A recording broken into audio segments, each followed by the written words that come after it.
Our content continues with planning technology integration in the class, and this video looks at a metrics framework, in particular PISA, that many of you are familiar with.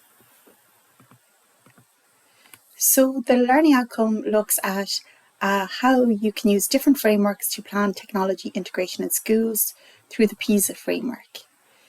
So many of you might be familiar with PISA. It's the Programme for International Student Assessment, and basically every year PISA do a global study, and this is conducted by the OECD, the Organisation for Economic Cooperation and Development. What this organisation does is assesses the knowledge and skills of 15-year-olds in reading, maths and science. So PISA evaluates reading literacy, the ability to understand, reflect on and engage with written texts to achieve their goals, develop knowledge and participate in society.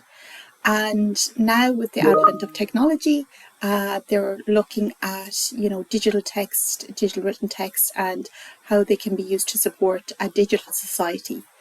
The second area they support is maths literacy, and this looks at the capacity to formulate, employ and interpret maths in different contexts through reasoning and predicting phenomena.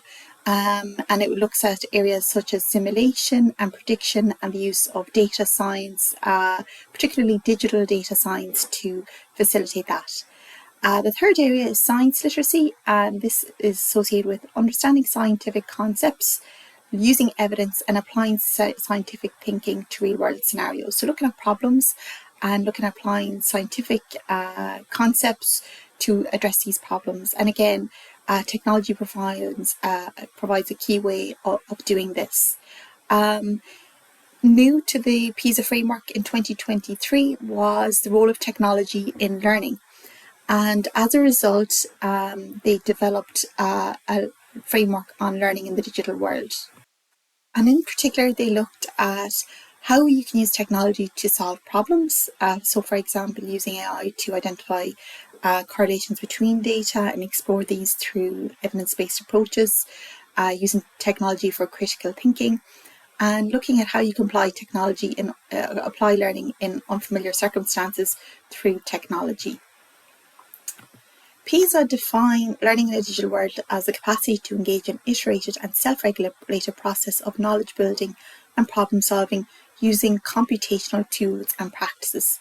So using tools like data analytics, learning analytics, data science, simulation, artificial intelligence.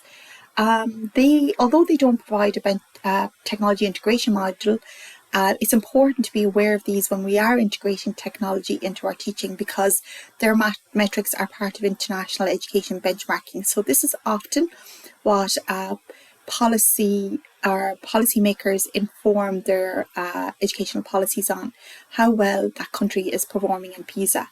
So it's important to consider these elements when integrating technology into teaching, so we can maximise our country's performance in the area of learning in a digital world.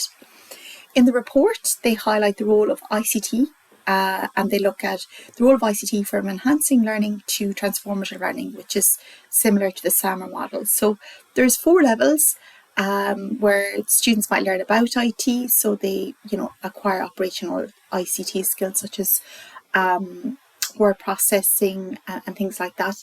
Learning from IT, where they use ICT as a source of information, videos, digital formats and stuff like that to learn about trends. Learning with ICT is using ICT in an interdisciplinary way to communicate ideas, to enhance existing curricula and pedagogical approaches. So this is like the redefinition stage of the SAMR model.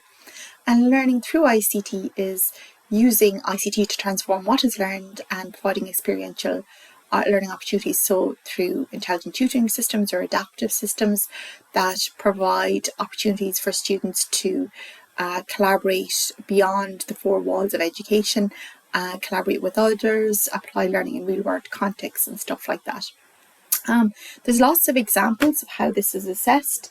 You'll see the link at the bottom, and this will be available in the page after this, on how simulation is used to measure the skills on learning in a digital world, and the full PISA report is also available at the end of the report.